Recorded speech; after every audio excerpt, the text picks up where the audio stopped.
Welcome on in and gather around, gang. It's time for some patch notes for Total War Warhammer 3. Patch 6.3's dev blog has just released, so let's dive on in and see what's cooking.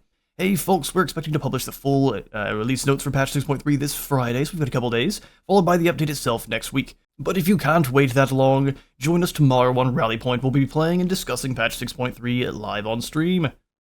In patch 6.3, look forward to updates and improvements to the Tomb Kings and Lizardmen races already. I can't wait. I have been a little bit out of the loop for the news, so seeing that this is coming on in next week is incredible. Audio updates for including the death and rebirth of Alberic Legendaric, new unusual locations, new free units, yes! Some streamlining on how to claim some FLC and Warhammer 3, or Warhammer 3 rather.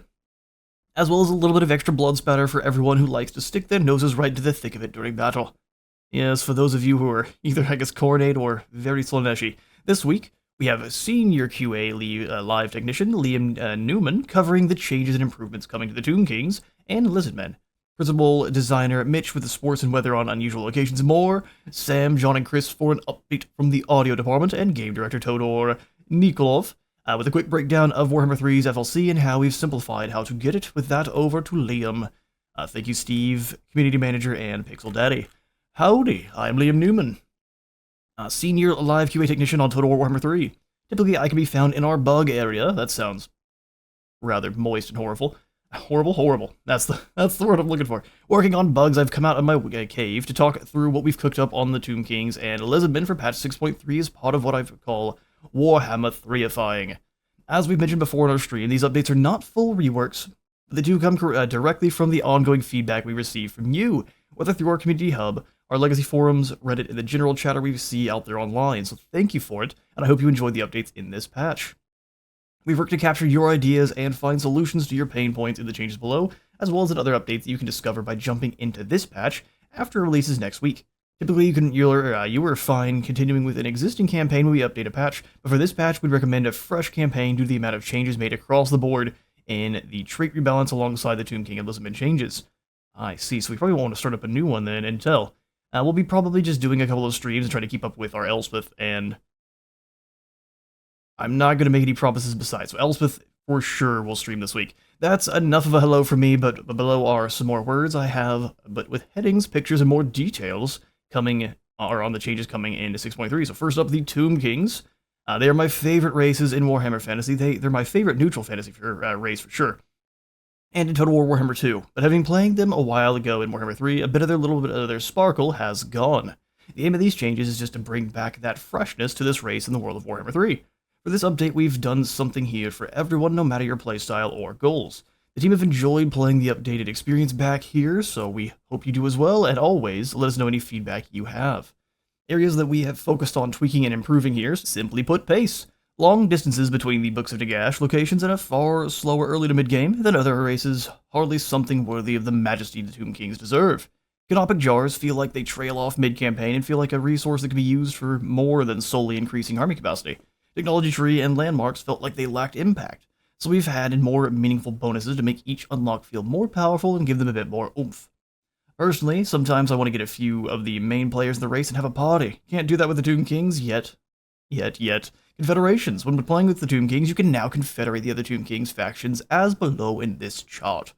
So depending on your faction leader, you are going to have a different selection of other lords you can confederate either by defeating in battle or through the mortuary cult mechanic, which looks like they're importing what you can do with the Great Book of Grudges, which I think is incredible. And I think that was suggested by quite a few creators. It's a good idea. So if you're playing as Arkan, you can confederate Khalida and Katep through defeating them in battle, but not through the mortuary cult.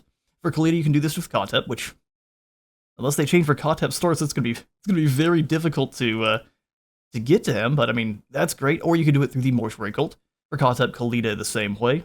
Cetra, you can get Katep or Khalida, but because Arkan hates him, there's no chance there. And then you can confederate Khalida using the mortuary cult. Yeah, it makes sense that Cetra said if he ever sees Katep again and he hasn't fixed Kimri, Katep's dead, so that would make sense. We believe this respects the lore around the Tomb Kings while adding enough of what's available to the other races in game. This means if you play as any Tomb King lord, at least one other can be confederated either forcefully or by using the mortuary cult. And for Khalida and Kotab, it's going to be so difficult to see one another that the mortuary cult is kind of a necessity there. They've also changed canopic jars. They're gained for now from post-battle kills, similar to that of me. I thought they were. No, you're right. They're not. It's just canopic jars based on the collection afterwards. That's a great change. Slaves for the Ogre Kingdoms and Dark Elves. Pick your poison. You can spend them on Nehekar and Decrees. Ooh, this is due to get a quick cash injection. Some research rate or Garrison Sally. Garrison Sally is starting to make an appearance on more and more factions, and with the Tomb Kings, especially thematic, because they do often rise in the sands and hunt down those that steal from them. Banners. We've added new banners to the Mortuary Cult. Incredible. I also want them to add where the Mortuary Cult units are kind of like the Empire State Troops, where they're not really that strong or game-breaking, so let you have as many of them as you want, as long as they are replenishing kind of slowly. That seems like that'd be a really good option for them. We've given all the characters at least one skill. Oh, great, more skills. Tomb Princes have another path they can choose. Dynasty or Legendary Lords also have a Never Say Die, or they have a skill called Never Say Die, which removes the wounds attribute. I don't know how you really wound a Tomb King unless you like start chopping bits off of them. Something different for each character type. So this is great, but also is going to make them, especially on their War Sphinx, an absolute nightmare to deal with. Technology tree. Plenty of changes have gone on here, ranging from a decrease into the research penalty that Dynasty technologies incur, as well as adding some unique effects alongside additional technologies that increase unit capacities. That's awesome. They always needed some more capacities inside the technology tree. And I've been really looking forward to what they are adding in here. We'll see in just a moment. Some general rules for the Tomb King tech tree has the 6 Dynasty techs. Wisdom the X Dynasty has lower penalties to your research rate and now has an additional effect. Each dynasty has a small increase for unit capacities, typically +2 for non-large units and +1 for the relevant large unit. Each hero capacity increase also increases the recruit rank of that type, which is awesome. We've also put some example technologies below as the first 3 chains. So here we've got the Wisdom of the 5th Dynasty. King Setep usurp the throne of Kimri, of course we'll not read. 1 capacity, -20 research rate, and then -2 control, +2 control. Which, I mean, it's a little bonus, but we do like to see it. And next we've got, for the Wisdom, so this is both the Wisdom of the 5th. Yes, we're going Wisdom of the 5th, down to the Coiling Alacrity. Gaze now in despair at the coils of the column that rises from the red-hot sand, crowned by baleful orbs, it gleams with the eddying hues of somber iris. This gives us Vanguard deploy for Necropolis and Sepulchral Stalkers, which is great.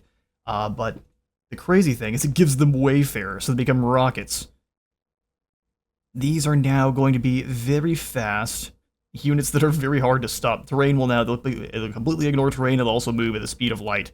So, love to see this. This is exactly what I wanted to see for their tech tree. It's saying we've got multiple stuff going on here. We can see the whole dynasty tree here. We've got the proclamations now being a kind of chain with different icons. That's interesting. I mean, it didn't have to look a whole lot different. The initial idea behind this tree is incredible, so I'm glad they kept the overall soul intact while just upgrading it. Nothing here but good things. Now we're on to the Books of Nagash. This is something we're aware the community has wanted improvements made to for quite some time, both locations being annoyingly placed, and the effects themselves being somewhat underwhelming and needing looking into. We've read a lot of comments which want them all in Nehekara, but that doesn't sound fun or challenging to progress or move outwards and continue from the early game. That seems really strange. Put them in places where the Tomb Kings are more likely to be attacking. Like, they need to have a couple of them in the old world so that Cetra can get up there. Maybe one in Norska for Cetra. But yeah, just change them depending. So here we have... hang on now. To that end, we've moved the desert to the desert for some factions and added a new location for Khalida specifically. An example of the changes made below. So here's a live game, where they're all over the place in Ulthuan. One of them I think is a pirate you have to hunt down. And so they're all over the place, and now they're much more close together. You know, that's incredible. Nothing wrong here. And then hunting down Neferata, or at least the Silver Pinnacle. Cool.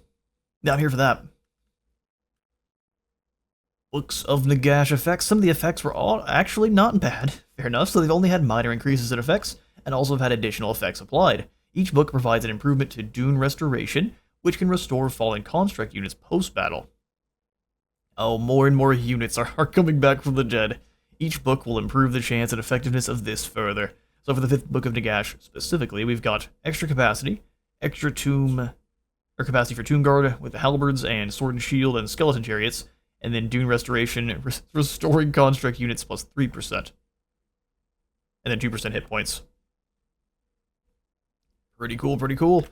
Pyramid effects. Sometimes they were not worth getting to and constructing, so we've changed that with some unique effects such as the Great Pyramid of Cetra, now giving expendable Skeleton Warrior Spearmen, and the Great Pyramid of Alcatazar, or this is the normal Pyramid of Alcatazar, now gives physical resistance when fighting vampire counts. Meanwhile, the City of Bronze, you can get Snipe for Ushabti. That doesn't seem that great. Snipe's good, but I maybe give them, what is it, dig in for Ushabti? That'd be crazy. Next up, though, I love all the changes here to the Tomb Kings. Before we move on to the Lizardmen, let me know what you think in the comments about the changes to the Lizardmen. I think my favorite being, the Confederation is awesome, but my favorite is the tech tree changes.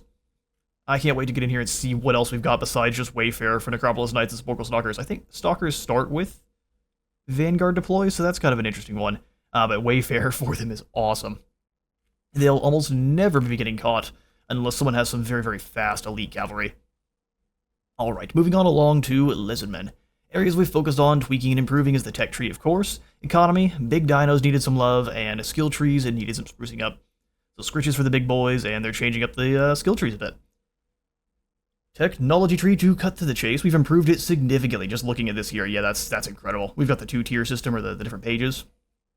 Adding new effects, removing most of the building requirements, and improving consistency with what units gain effects from certain areas, as well as some bits of spice dotted around. Some screenshots below on the layout. And my poor eyes can barely see this, but I'll kind of zoom it in for the editing here. But we've got spawning, we've got war, and we've got the split between the Great Plan and Cold-Blooded, so your Empire and your units themselves.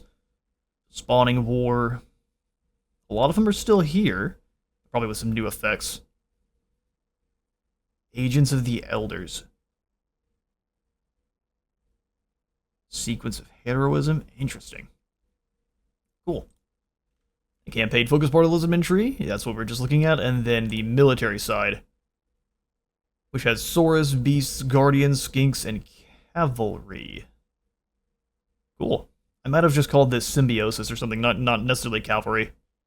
But I don't mind. So everything is in its own unique, and you actually, instead of having just like 2 things to upgrade each, you got a nice collection. Which is great. I think Beasts are going to need it most. So we'll see exactly what this is going to add. Before, it was like you have only a couple of them, and it's like, oh, you get 4 leadership and 5 melee attack, which is, I mean, it's good, but it's kind of boring for a tech tree, especially when you get 1 for each. You get 1 tech tree is for the 4 leadership, and 1 of them is for the 4 melee attack, so this is good to see. Oh, look at here, the scale of war? Wait a second. Oh, it's a huge, the military site's huge. Well, that's good. Sequence of creation? The Horde? Oh, this is for Nakai. Ah, cool. So Nakai's got a giant tree. And that's what it says, Nakai's totem tree, retaining the uniqueness. I agree, we'll have to get in there and check out everyone. Lizardmen campaigns for days. Economy, we saw your feedback that Lizardmen's economy also felt that it only really worked when you reached scale, which is I would 100% agree, which wasn't as fun. It can constrain you pretty hard in the early game. To address this, we've tweaked resource building so that they now also provide a low amount of treasury. Hopefully that's enough. We'll see.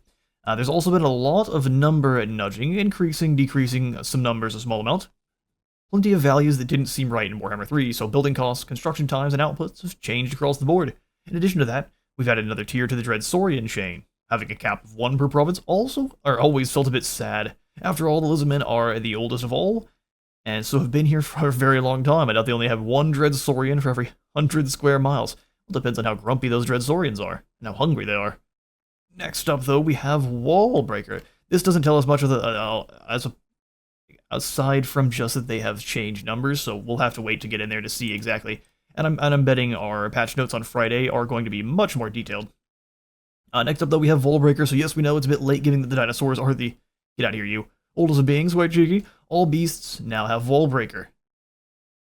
Really? we need to do a wall breaker look at a lot of units. I'm thinking if we're gonna give it to the dinosaurs, then all of the dragon types, regardless, need it.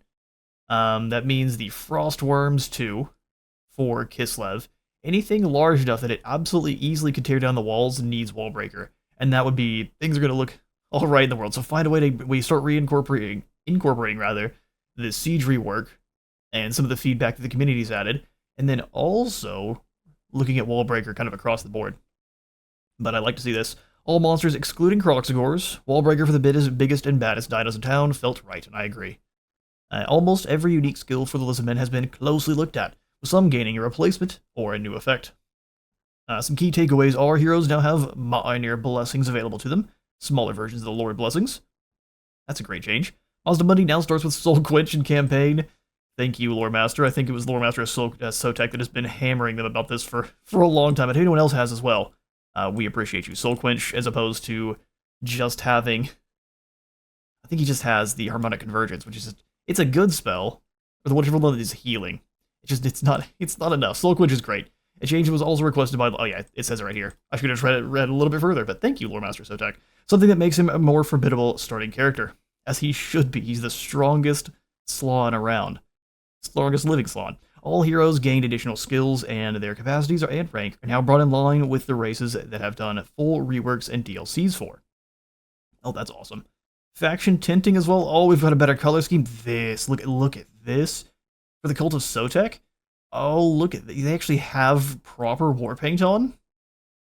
They kind of daubed war paint that was really,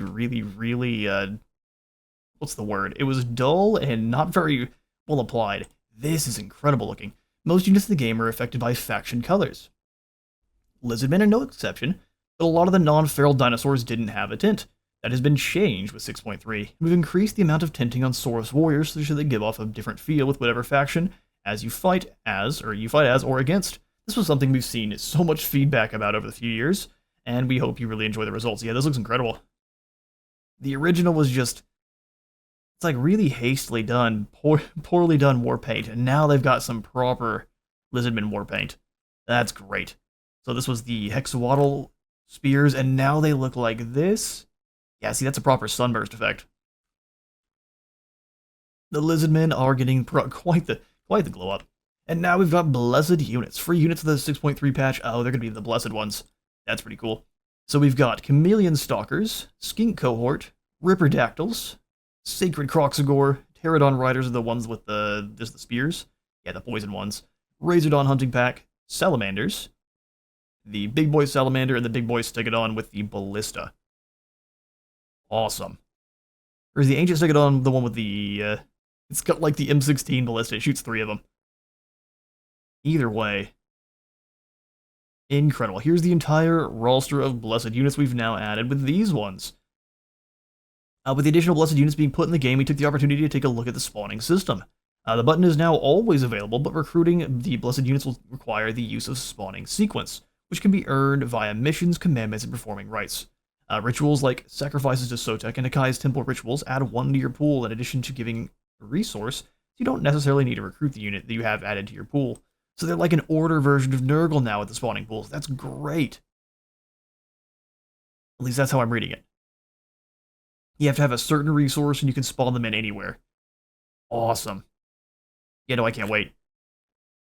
Trait rebalance. The basic trait system characters start with has been largely untouched since Immortal Empires, and some even prior to that. We've made plenty of changes in Warhammer 3, new ability effects, and new levels that characters need to operate at. This rebalance is aimed at Warhammer 3ifying starting traits for non-legendary characters and Ulbrich. So before we had determined here that gives you just immune to psychology and more leadership. Now it gives you 30% more experience gain and more hit points, as well as 15 more leadership instead of 3. So that's way more chunky as a trait. Fleet-footed, for example, is the same outside of giving Wayfarer, which Wayfarer is just the strongest of the movement traits by far. Virtue of Discipline. Before was Chivalry, melee defense for peasants, and melee defense for Knights of the Realm. Is now Glorious Charge for Knights of the Realm. Yes. So it's starting to look a little bit more like SFO, isn't it? That's all right. Just start incorporating a little bit more of SFO into the base game. Have a little bit more of their own flair added in. We've got ourselves a gold star here. Next, we've got intelligent. So that one is also for Bretonians. Oh, I guess this is specifically for the Bretonians. Well, I think intelligent can go to others too. So maybe we're looking at just the Bretonian side. So for everyone, it'll give us more intensity for a spellcaster, 50% more experience gain, which is insane. And that's it. Which I mean, just this 50% experience gain alone is incredible. Especially if you've got like a Herald of Nurgle that can get intelligent. I don't know if they can, but if they can, that any of your characters that evolve, this just allows them to get to that second tier that much faster. Confident gives us Rabble Rouse. Which off the top of my head, I'm not sure what Rabble Rouse does. I'm gonna guess immune to psychology to those around. I think it's something like that. But we've got Rabble Rouse now on Confident. They've got immune to psychology, 10 additional leadership, and then 2 more for everyone in the army. So it just adds these 2 on the top, which we'll have to read through what this does again. But any additional traits, always good. Chaos Familiar gives us a increased cooldown to spells, and then less chance to miscast. And then Keymaster also gives us the Infernal Gateway bound spell, which summoning units is always good. Yeah, here for this. They acted like this was kind of a Lizardmen trait rebalance, but I guess it's just for everyone. Trait rebalance across the board. Wouldn't be surprised if there's more than just the ones they have in this list here, but we'll probably see those on Friday. Alright, moving on to the Greenskin skill update. With 6.3, we got the chance to go back to the Greenskin characters we didn't update in Omens of Destruction. So we took it. We'll leave the individual effects up to the imagination, but the additions as a whole are shown below. So the Night Goblin Warboss now has Man Stabber, the Grinning Loony, Cunning Movement, Shromed is Good Eating, and use all dying fast. I wouldn't be surprised if it's something like the units around him give him additional... I'm only going to guess the one here, because otherwise we'll be here all day. But this one gives probably additional, like, say, physical resistance based on the number of goblins around him. Skulking Expert to give us smoke bombs, or just to throw smoke bombs down in general, Topaloons, and Pointy Gits. This looks to be a cooldown reduction for the Fanatics, and then probably more damage for Night Goblin Errors. Seems good, seems good. Goblin Big Boss, we got Gap Sticker, Glory Stealer, First Rule of Stabbing, Barking Pack, Goblin Thinking, and Ramming Speed. You gotta imagine what these are. Extra range for Goblin Archers and probably Artillery. Sounds great. They definitely need it. Having no range and garbage stats means you just die in troves if you're trying to use Goblins. Black Orc Big Boss has Balls to the Field, Heroic Killing Blow, of course. Run Orc Army, which I think has always been a thing. Odder Than Odd, Rot Chopper, Git Smasher. So we've got bonus V Infantry, bonus V Large. This, I think, has always been how he is, but maybe they changed it up a little bit. And maybe I'm getting it mixed up with SFO as well. Giant River Troll Hag. So we've got Foul Diet for probably more Vomit. Missiles, Fetid Regeneration, Orbital Smell, Bone Snapper, and Miasma. But what do you all think these traits are about? Pick one and give us a guess. We'll give you a round of applause if you get it right. Alright, that's all for me. Now over to Mitch for some unusual locations and other additions. Thank you, Liam. Hello again. Here comes Mitch. One of the last times I spoke to you in the dev blog would be back near patch 5.2 when I first added the very first batch of unusual locations. Introducing a strange feature like that, let alone in a patch, was a bit of a departure for us, but I'm happy to say the feature was a smash hit. Yeah, no, the strange locations are awesome. And I know because you've been asking for more ever since, which is great. Yep, no, we want more thematic additions to the game are always incredible. The unusual locations need some more that have a kind of flip coin between being a positive and a negative, but it shouldn't be something that is just like game crippling. So the first time around, I went around a nice number of 20 locations. That seemed like a decent amount to add some solid variety for each batch. And so for 6.3, you can again expect another 20 unusual locations to be added, bringing us to 40 total. That is awesome. 40 total. If you're reading this and you have no idea what the unusual locations feature is, then head on over to our patch 5.2 dev blog where I cover it in a bit more detail, what the feature is all about. Basically, depending on where your settlement is in the map, you have a random chance of having one of these locations pop up in a kind of sub-tab to the settlement, similar to your Skaven Underways or your Skaven Undercities or your Pirate Bays. And these tend to be nothing but positive benefits and can usually give things like traits for your leaders if they're staying in that region for enough time, or they can give negative things like Sludnash Corruption and have a chance of having kind of Sludnash events pop up. So having more of these is always good. Where were we? It's worth noting that in one of the reasons that we've been keen to add more of these locations is because the first batch was both very old world focused and also focused more on the forces of order, meaning factions outside the old world and races like Chaos, Skaven, etc. were very limited, if not entirely, in what locations they could experience. So with that in mind, we've updated the first 20 locations to make them a bit more liberal in their restrictions, where lore appropriate, so that more races can experience them. And this latest batch of locations is much more focused on being applicable to all races. There's a few exceptions, and it's of course extremely important to us that we maintain sync with the lore, but generally that's the approach we're going to take going forward, the rule of cool. It takes precedent. Lastly, and I know some of you have asked for us to reveal the unusual locations in the devlog or patch notes when we add them, however I'm a big believer that this content should be experienced firsthand, and indeed I designed it with that intention in mind, that you're not completely sure what the specifics of these places when they do appear, at least for the first time. However, I'll meet you halfway and I'll share a list of them, but spoiler-free on any of the details. And let's face it, 5 minutes after the patch is out, there'll be screenshots of everything on the internet anyway. That does make sense, looking at you, Reddit. Without further ado, here is a list of the 20 new locations. Move on to the next section now if you don't want to spoil anything. Now we're here to spoil. Anyone else does it though, it's too late, you've already seen it for some time. You can go back and wipe your mind, but it might be far too late. So first we've got the Carnival of Chaos. This sounds like it could be either positive, well, mostly positive for Chaos itself, mostly negative for anyone in order. We've got a Warpstone Meteor Impact. Yes, please. A Dwarf Construction Company, so an upgrade, or maybe a differing event chain to the Dwarf Mining Company. The Abandoned Forge of Hashut, interesting. An Ogre Mercenary Camp. An Unearthed Tomb.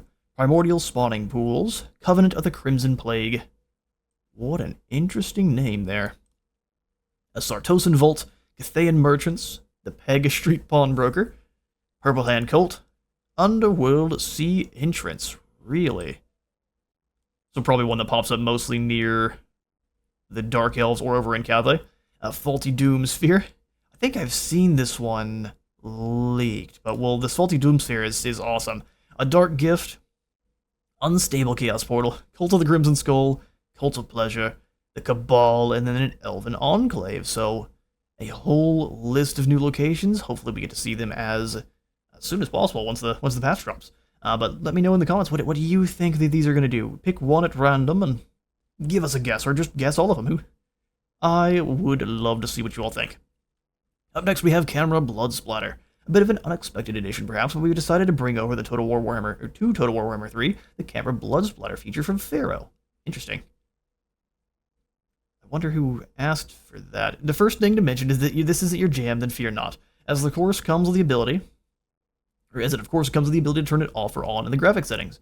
But if you do fancy a bit more blood and mayhem, then we've got you covered in blood. But do note this feature will start disabled, so you'll need to head on over to the graphic settings to turn it on once the patch releases. We'll at least turn it on so we can see what it looks like, but I didn't enjoy this feature that much in Pharaoh. We'll see if it looks a bit better. If this is what it looks like here, then we'll probably leave it off, but we'll turn it on so you guys can at least see it when it starts.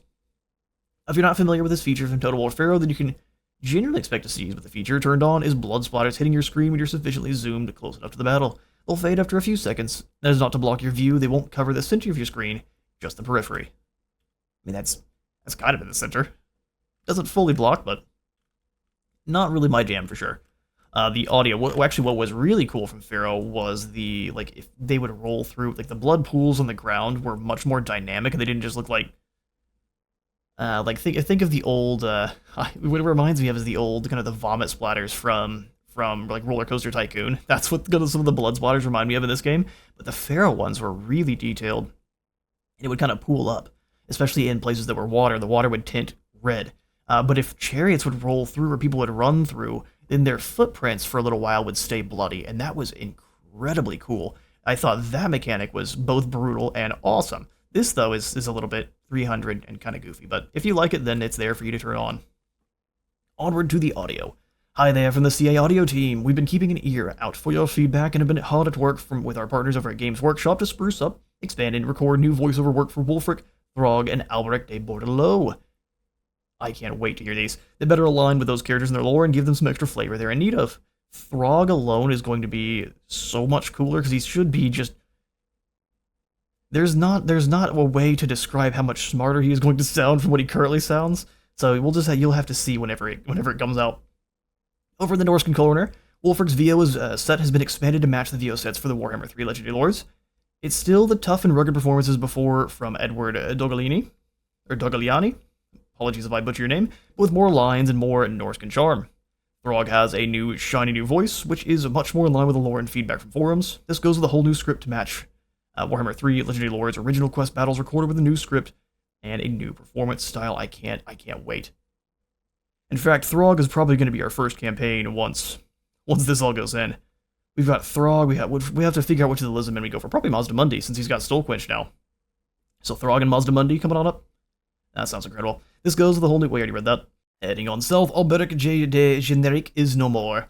We have fully voiced Albrecht de Bordelot as a legendary lord and given him his own full set of bespoke voiceover lines. To replace the gap made by using the actor for Albrecht, welcoming back Christoph Hepspel, the actor from the original Total War Warhammer Bretonnia cinematic trailer. We've also recorded a new Bretonnian lore to ensure there's no content lost, only chivalry gained. We hope you enjoy what we managed to squeeze into patch 6.3 and look forward to reading your feedback as it comes through. Sam, John, and Chris, thank you all for your hard work. I can't wait to see what is here, I guess, what has been done with Wulfric, Throg, and Albrecht. Should be great stuff. CA account and Total War access linking requirement. We're also changing and streamlining how you access FLC in Warhammer 3. Until this point, some of them required you to either signed up for a CA account or Total War access. With the release of 6.3, we're removing that requirement, so players who have neither of these accounts can get Egil Halbras, Epidemius, Harold Hammerstorm, Kiranak, and Ulrika, which is fantastic for all you people who do not have them already and just don't want to have those accounts. Good stuff. These are all great characters. A clarification, free content from from older Warhammer titles will still require you to own at least a piece of paid content related to the free content in any game in the trilogy. E.g., you'll need to own Rise of the Tomb Kings to get the Bone Giant FLC, or Total War Warhammer 2, the Queen of the Crone, or Shadow and the Blade to get Rakarth. I see. So there are still some requirements, but you no longer have the one for linking your CA and Total War Access account, which is, I think, a good thing overall. Thanks for reading. And from all of us here working on the games, continue to update. We hope you enjoy patch 6.3 when it releases and look forward to seeing you again in future dev blogs. Mitch. Thank you Toldor. Thank you everyone who has spent the time writing up this blog. I cannot wait to dive into 6.3. We are going to have we'll have several campaigns jumping up at once. I'll have to do some deciding on which is going to be our stream and which one we're going to have as just a normal Let's Play. But we'll definitely be going for Mazdamundi and Throg. And from there, I'll probably put up a poll to let you help me decide. But let me know in the comments which of these changes, or which changes in general, are your favorites coming in with 6.3. This is an incredible patch. Love to see the continued hard work being put in here on Warhammer. They can make this game something. I mean, it already is incredible. This is probably my favorite game of all time. And they could just keep making it better and better and better. And no one's going to do anything except for keep cheering them on. But they have to keep making good decisions like this. And if they do, hey, we're in good for a good time. Thank you all so much for stopping on by today's Dev Diary Deep Dive. If you enjoyed the video, please maybe leave a like for the like god and a sub for the sub zone, and I'll see you all in the next one.